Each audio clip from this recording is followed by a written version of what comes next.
Usap-usapan ngayon ang tila hindi pagpansin sa isa't isa nina PBB ex-housemates JM Ibarra at Jess Scales.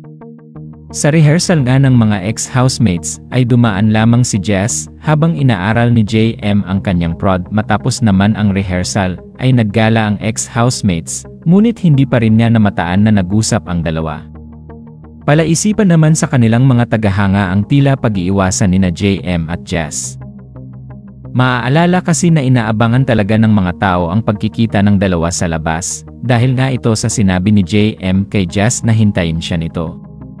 Gayunpaman umaasa pa rin ang kanilang fans na maging magkaibigan pa rin ang dalawa kung sakaling hindi na talaga ipagpatuloy ni JM ang sinabi niya kay Jess, lalo na at naging maayos naman ang pagsasama ng dalawa sa loob ng bahay ni Kuya. Naghahanap sa'yo. Ng mga fans mo, ano masasabi mo? Sabo. Sa mga fans mo, hinahanap ka kanina pa. Mag-alala buhay pa ako. Good answer. I love the answer. Ay, upo ka muna.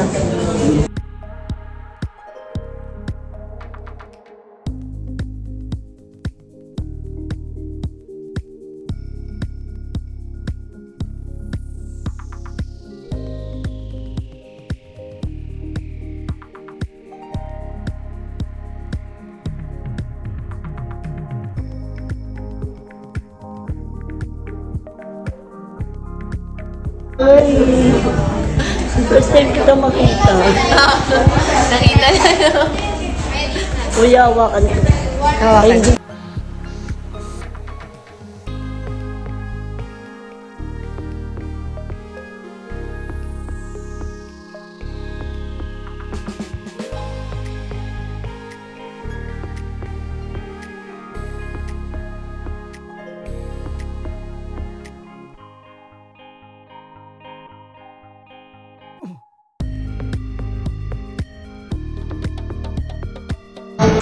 Parang ano parang... JP, another set up ulit ko. Jem, halika, may naghahanap sa'yo. Ang dami sa TikTok, yung mga fans mo. Wait lang. Ano ba? Hindi ko lang ulit kinakita mag-edit. Oh my God! Mark na rin ka. Pala yun. Yes. Ika nga. Hello. Sabi mo kayo nasa TikTok ko. Yes po. I did.